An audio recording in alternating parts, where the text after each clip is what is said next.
Ashton Kutcher and Demi Moore are being linked to Diddy, with reports suggesting that Ashton Kutcher may testify before a grand jury in Diddy's upcoming federal trial. According to exclusive information leaked by Fox News, the details are both surprising and significant. Kutcher, in love with Mila Kunis on that 70s show, then they break up for absolutely no reason after he starts hanging out with Diddy. Then he marries Demi Moore, who drained him of all the chrome she can, and apparently he replenished himself by doing inappropriate things with their daughters. I'm glad. I'm sure you're glad, like Bruce Willis has dementia. Demi Moore has spoken about the abuse she endured as a child, revealing that her mother even sold her to a man for $500. This traumatic experience shattered Moore's confidence and led her into a dark spiral where she exhibited abusive behavior herself. It's unsettling to consider how someone with such a painful past could form a friendship with Diddy, a man widely rumored within the industry to have been involved in trafficking minors. Demi Moore, she revealed in her memoir that she was sexually assaulted at the age of 15, writing that her mother let the abuser in their home. Well, today, Demi talked to Howard Stern more about this on his Sirius XM radio show. But you say you pushed it away. You don't need, you just recently. I pushed it away because I felt like it was my fault. Like I felt like I had behaved in a way that was provocative and mature, like I really knew a lot. And I never really looked at myself as being a kid. And so I never looked at it as right. I mean, I saw it as an unfortunate and, you know, Yet he forced you into it. I was very embarrassed by it. In all honesty, I think that the shame I carried because of the rape made me afraid to feel I could comfortably express myself sexually. It makes me just remember the conversation that I had with her where she talked about the purpose of her writing this book was to share her story in hopes that it would empower other young women. She did talk about a lot of other things to Howard Stern. She said she auditioned for Top Gun, obviously didn't get the part, but would later work with Tom Cruise as a co-star in A Few Good Men. Hollywood has long been criticized as a disturbing environment where even parents fail to protect their children. In pursuit of fame and career advancement, some parents have allegedly turned a blind eye to their children's abuse. Figures like Usher, Demi Moore, Justin Bieber, and Davy Chase have reportedly endured abuse in Hollywood, with allegations suggesting that, in certain cases, their parents were aware of the situation. Shockingly, some parents are even accused of willingly putting their children in harm's way to gain proximity to powerful industry figures. As an anxious teen, she is taken by her mother to bars so that men will notice them. She's 15 when she comes home one night and an older man they know is in the apartment with the key. She writes, it was rape and a devastating betrayal, revealed by the man's cruel question, how does it feel to be whored by your mother for $500? Do you believe she sold you? I think in my deep heart, no. I don't think it was a straightforward transaction, but she still did give him the access and put me in harm's way. The recently resurfaced video has sparked controversy around Demi Moore, showing her engaging in inappropriate behavior with minors. The footage captures her kissing her former General Hospital co-star, Philip Tanzini, despite being married to Freddie Moore at the time.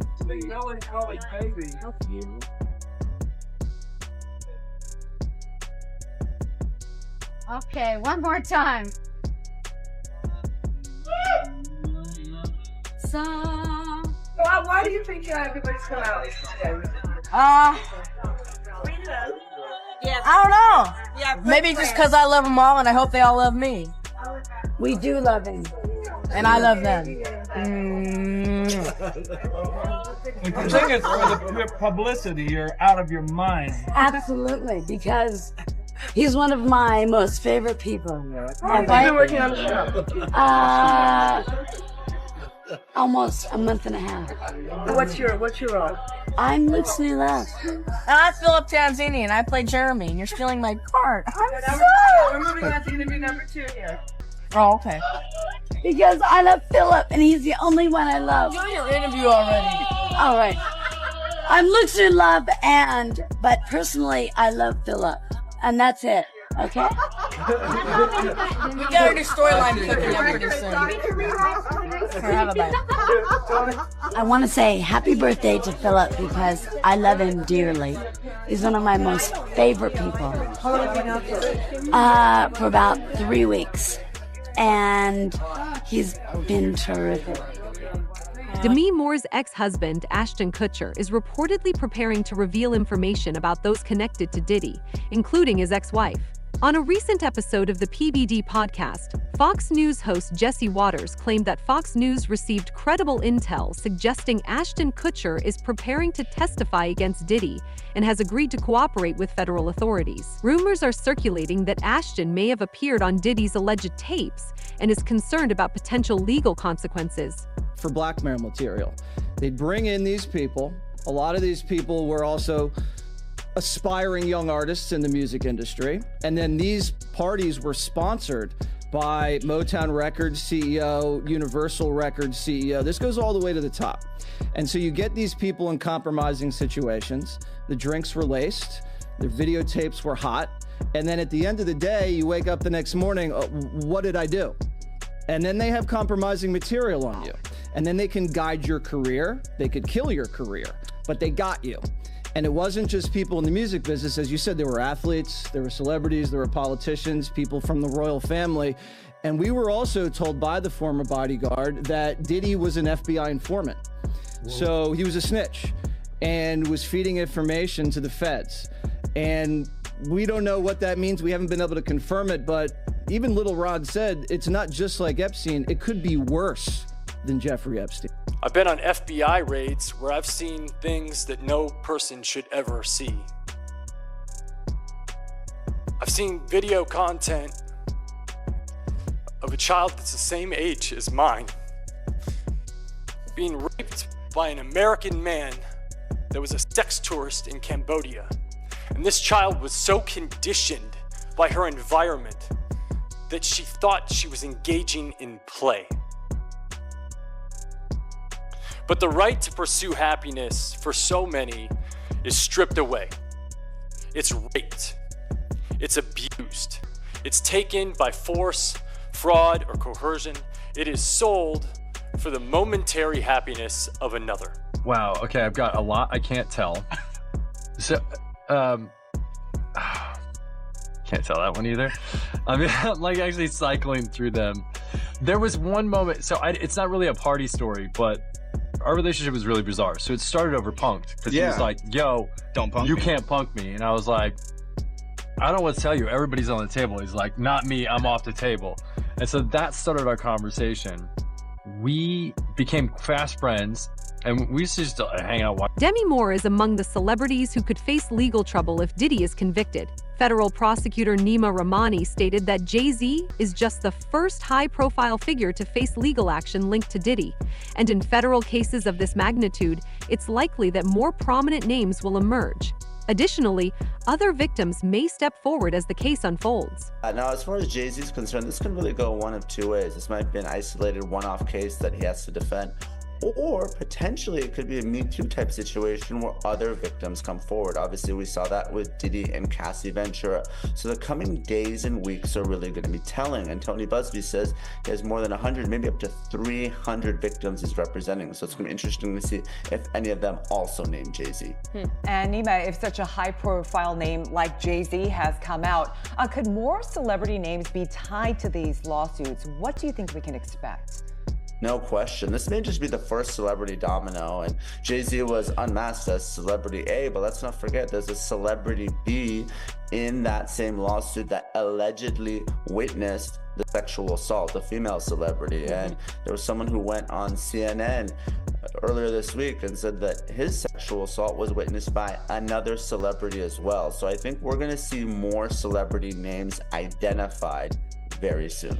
All right, Nima Rani, thank you so much for joining us. As you said, this is one that has entered the court of public opinion. It's nice to have your actual legal advice on this one. Jennifer Lopez is another figure reportedly linked to Diddy in connection with serious allegations. Derek Lee Cardello Smith, a victim who claims he was raped by Diddy in 1997 during an assault at a Holiday Inn in Detroit, has come forward. Cardello Smith, who was working as a bartender at the time, alleges that Diddy recorded the assault. According to Cardello, Jennifer Lopez was shown the footage. Yet despite knowing about the incident, she did not report it to authorities or offer any help. Back to Cardello Smith's filing. His notice says that Jennifer Lynn Lopez, aka J-Lo, aka Jenny from the Block, quote, will be called as a material witness and expert to Sean Combs' viewing, possession, and distribution of his sexual assault upon the plaintiff in 1997 and the orders of defendant Sean Combs forcing Jennifer Lopez to remain silent about the videotaped sexual assault of plaintiff by defendant.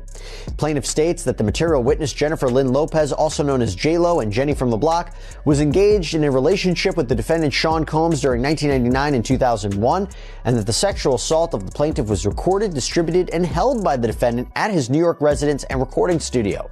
And during the relationship with Jennifer Lopez, she was made privy to this video that was taken by Sean Combs and his employee Kirk Burrows. She, J-Lo, has known this video existed and was in existence and took no action to make it known to anyone in law enforcement, and that she was even questioned by New York Police Detective Derek Palmer about this matter, and that the report will show that her answers to this tape was and still remains a resounding yes to its existence. And again, Cardello Smith writes that he wants to call Officer Derek Palmer as a witness because he says Palmer is the one who questioned Lopez and believes that he will have testimony that could help his case. Now, as I mentioned, Diddy's legal team has called for this entire case to be thrown out. Cardello Smith has filed a massive response to that request that totaled more than 200 pages. Probably half of it was just straight up copies of case law that seems to support his arguments, word for word. It's something out of like a legal textbook. There's so much to slog through, but I kind of want to give you some of the highlights. So first, in addition to the claims of rape and a cover-up, Cardello Smith also claims and alleges that Combs was violent towards his loved ones. At times, Cardello Smith addresses alleged threats against his family. Other times, he says Combs actually caused serious injuries to his brother. His response reads, defendant used threats of murder to force the plaintiff to not bring the case to any court of law enforcement until the homes of the defendant were raided by Homeland Security, that the plaintiff knew it was a safe time to bring the case, and that is why we are here at this juncture. And Cardello Smith argued that fear for his own safety and the safety of his family is one of the main reasons that he waited so long to report the alleged rape, and says that that reason alone should override any issue with the statute of limitations, that these claims might otherwise be time barred. And he also argues that while he's been in prison, fellow inmates and prison guards have threatened him on behalf of Sean. 3 other men have come forward with similar accounts of abuse that align with the pattern now associated with Diddy. Allegedly, Diddy invited one of these men to his parties where he was drugged and raped. The victim claims that for Diddy, the assault wasn't about sexual attraction, but rather about exerting power. Diddy allegedly drugged him to prevent any resistance, a tactic that echoes other similar cases. Believe in these cases, and why didn't you believe in others that you were presented with? Well, the thing with a abuser, a sexual abuser, is they follow a pattern. They fall to type, and you become very clear on what that pattern is, particularly a serial sexual abuser. And these cases were all identical in the facts, identical in the story. It was beginning, middle, conclusion, they know each other? Boom. None of them knew each other. Did you have them meet? No. Did you have them coordinate stories? No, no. Do you think they had any contact with each other before they came to you? Absolutely not. And when you were talking to them, well, first, the ones that you didn't take, why not? Stories didn't make sense. Stories didn't fit the pattern. Stories were not credible. I mean, this is my 30th year as a lawyer. I've tried over 100 cases. I can assess whether somebody's story is credible. And if I don't believe it, I'm not going to put my name on a pleading, sign it, and file it in court. I'm not doing that. And that's what I did with the 60-plus cases that I rejected. And this is not really your area of expertise. If people look you up, celebrity lawsuits is not really where you make your bones. Why this? Well, I have handled, I was involved in the Weinstein litigation, right. I was involved in the Paducah litigation, I was involved in the Hayden litigation. Why did I do this? I do this because it's important. I think it's important for people to be heard, have their chance to get the power back. Because sexual abuse, sexual assault is about one thing, taking power, humiliating, demeaning a person and a victim. It has nothing to do with sex.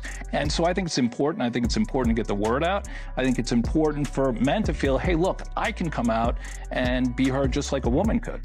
And the defense that, look, they knew what they were getting into. These are regrets. They went there, they partied, and now they see a pocket. No, I don't think so. One, my client Were was... they gay men? One was bisexual, the other ones were not. And they were going there. The client was bisexual, worked for Diddy. Diddy owed him money for doing errands for him and being his step and fetch, for lack of a better word. And I think it was a power move. It was a clear power move because this guy had the nerve to come to him and say, you owe me money. And so Diddy said, come on to the Intercontinental Hotel. He gives him the drug, knocks him out, sodomizes him. And I won't use the term that my client used, but I will. He said he tried to turn me into his B word. And I think it was a clear power move on each and every occasion. I think the ones that took place in the Park Hyatt, that wasn't partying. My client met him at a nightclub in the city here with a music producer. He didn't think he was getting into that. The man who was raped in the Hamptons, he thought he was going to a white party. Who wouldn't want to go to a white party? I would have gone to a white party back in the day. I wouldn't go now. But they went there innocently, and this is what happened to them. I never went. I appreciate you very much. We will follow the case. One of the police officers involved in the raid on Diddy's house has come forward, claiming that the officers believe Diddy is even worse than Jeffrey Epstein. According to the officer, baby oil and drugs weren't the only things found at Diddy's residence, and there was a reason why lethal force had to be used. The officer suggested that Diddy poses a significant danger to everyone around him. He's at a party. You know, for years, P. Diddy's gotten a hall pass. He's actually created his own kingdom where he makes his own rules, and you got to follow his rules or you get penalized. And guess what, Laura? He's now in a federal penitentiary, and for the first time in his life, he's facing his own fate at the hands of somebody else. And I will tell you, Laura, I've done federal cases, that's not the place you want to be in federal court. 90% of federal criminal indictments brought down are pled out, right? A plea deal is brought. And of the only 10% left, 90% of those defendants that go to trial, they lose. So he is looking at a daunting uphill battle to fight these horrible charges. Now, Brian, one of the DHS agents involved in this raid on his Miami mansion described what he saw inside the house, saying that, in my opinion, he's as bad as Epstein. These women are young, either barely legal or barely illegal. Brian, this sounds like he was a monster. Yeah, Laura, I will tell you that this indictment was very detailed, by the way, too. Your viewers should know there were over 300 subpoenas served, over 50 witnesses interviewed. Why is that important? Because the federal prosecutors aren't going to be leveling an indictment like this unless they have ammunition and they have cause to bring it. And the core issue at this case, which the feds have to prove, which it's looking like they can, is that P. Diddy essentially controlled these women, that he threatened them with stopping the money that he was paying them, that he spiked their drinks with drugs, that's been alleged in the indictment, and that he basically told them, I'm going to ruin your life unless you engage in these freak-offs. And that's really what the prosecutors got to prove. And if you've got some victims coming forward to talk about that, you've got financial records that prove that, travel itinerary that proves that, P. Diddy has very little defense. And I got to tell you, Laura, if this guy wants to fight these charges, he's going to have to step up and walk into a courtroom and talk about it. If he doesn't testify in this case, he is dead on arrival. Well, who else is on these tapes? I mean, will the tapes ever see the light of day? I mean, that's what everybody's talking about. Who else is there? It's like with the Epstein, his pleasure island. Who else? Who went? Who was there? What's the manifest? But Brian, chances 1 being least likely, 10 being most likely. Will we learn of other celebrities that were at these freak-offs? Yeah, I think you've got an 8 or a 9 for a likelihood you're going to hear about it. Why? Because there are going to be more indictments coming down, Laura. That's an important point here, because he's being charged with racketeering and conspiracy. You're going to have, well, let's start on the inner circle. You're going to have former bodyguards. You can possibly have former musicians that he was with. You've got personal assistants that are going to be, they're already talking about this. Some of those are likely to be charged. And then guess what? If you've got some music moguls that are sending women over to these alleged freak-offs, then you've got some top people that are going to start crumbling too, because they're all part of what's called this criminal enterprise. Before her death, Diddy's ex-wife, Kim Porter, reportedly wrote a memoir that exposed many of Diddy's alleged crimes, including details about his involvement in running the entire operation. This memoir, along with 8 tapes of Diddy's, has been handed over to the FBI by Courtney Burgess, one of Kim Porter's friends. Courtney has been subpoenaed in a federal criminal trial, and it is alleged that the tapes have been shown to a grand jury. Kim Porter entrusted these tapes to Courtney, fearing for her own safety. Statements include descriptions of what the witness says he saw on those tapes. So I asked him about that, and he answered what he could, given the limitations imposed on him after testifying before the grand jury. Out of those 8 videos, 8 celebrities, 6 men and 2 women, how many of those 8 celebrities were close to being underage or potentially underage? 2 males. 2 males. And of those 8 celebrities, how many of them were intoxicated or under the influence of drugs? This is going to be all speculation. I just want to preface it by he wouldn't know if they were. Right. Sure. Appear to Let be. me rephrase it. Based on, yes. Understand. Out of the 8 celebrities who were recorded having intimate relations with Sean Combs, how many of them appeared to be either inebriated or intoxicated or under the influence of drugs? All of them. All of them. Out of those 8, how many appear to be potentially victimized? How many might have been victimizing? I think all, to be honest, all. Were victims They or victims. were perpetrating? Victims. They were all 8 were victimized, Yeah, meaning victim. this was happening to them and they were inebriated. Right. Not knowing, I guess, how much proof it was in it, what they was doing. Is your client fearful if Diddy does get out?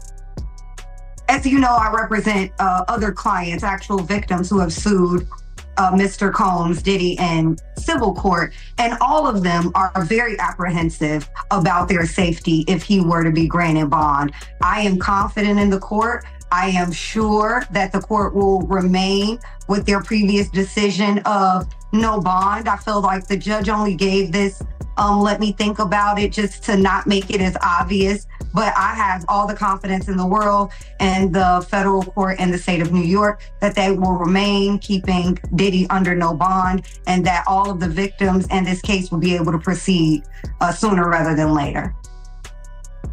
Yeah, and you mentioned, you don't just represent this man, you represent other alleged victims too and people involved. Have there been any threats made against any of your clients? There have been threats from people on the internet, but not from, at least what we don't know, from Diddy to be directly. So my clients have, Mr. Burgess has received several death threats. My client, Mrs. Parham, has been receiving threats, but we don't know if they're just regular people from the internet or if they're actually people who were sent by Diddy. Do you have any idea where the threats are coming from? Have you done any investigation? Well, most of the investigation leads us to a lot of burner accounts on Instagram, and we're trying to now sift through possibly working with law enforcement to try to get subpoenas to determine the IP addresses of where those threats were emanating. So, okay, interesting. We know that the cease and desist letter has now come. Has there been any other pressure of any kind that you or your clients have felt to stop talking? In general, I feel that the gag order, when we talk about that, Mark Agnifilio wrote about me specifically, and also all of the other plaintiffs in the civil lawsuits to try to have all of us gagged. There's pressure every day that us continuing to talk about this is putting not only our lives in jeopardy, but could be potentially used against us in a gag order. Diddy has been accused of regularly abusing people and seeking to humiliate them. In the early 2000s, he allegedly assaulted a 13-year-old autistic girl. Now an adult and a mother of two, the woman has decided to file a case against both Diddy and Jay-Z. She claims that at an after-party following the 2000 MTV Video Music Awards in New York City, Diddy and Jay-Z assaulted her. You should always advocate for yourself and be a voice for yourself. You should never let what somebody else did ruin or run your life. A 38-year-old mother from Alabama who has filed a lawsuit accusing Sean Diddy Combs and Jay-Z of raping her when she was 13 years old is speaking out to NBC News for the first time. She asked us not to reveal her identity. What made you want to come forward and talk today? Because I think that I've been quiet long enough about what I've been through, and it's been hard enough to be quiet. But it's a chapter of my life that I'd like to close.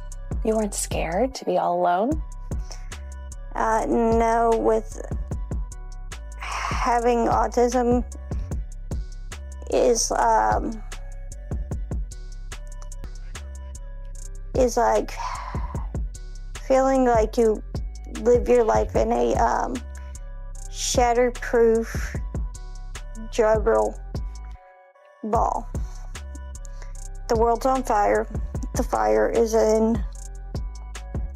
inside the ball with you, but there's no way for you to get out. In addition to having autism, the woman says she suffered a head injury. The night of the 2000s VMAs, she says a friend drove her from Rochester, New York to Manhattan, a more than 5-hour drive. Her attorney provided NBC News with the name of the friend who has since died. The woman says she spoke to Combs' limo driver who offered her a ride to an after party. I stumbled upon Diddy's driver, who told me that I was exactly what Diddy was looking for. What did you think when he said that to you? I thought it meant that I was just pretty. She went to a White House, she says, where she spoke to musicians Benji Madden and his brother. I'm talking to Benji Madden about his tattoo because, you know, I have about his tattoo that's the Last Supper, because I have a religious background, so it was just something to talk about. At the after party, she says she had a drink that made her feel woozy. Then she says Combs and Carter took turns raping her while a female celebrity watched. JC comes in and rapes me. He at that point I was fighting, trying to get away from him, and he put his hand over my mouth and told me to stop it, cut the. After the alleged rape, she says she ran to a gas station where she called her father, who picked her up and drove her home. We rode home in silence. He didn't ask me what happened. He didn't ask me what I did or where I was. It appears that some of Hollywood's most powerful figures are facing increasing scrutiny. With shocking revelations about Ashton Kutcher and Demi Moore's alleged involvement, along with the unraveling of Diddy's empire, the truth is beginning to surface. As more victims and witnesses come forward, this scandal is shaping up to be one of the most explosive in Hollywood history. What do you think about these allegations? Are Ashton and Demi preparing to turn on Diddy to protect themselves? Share your thoughts in the comments below.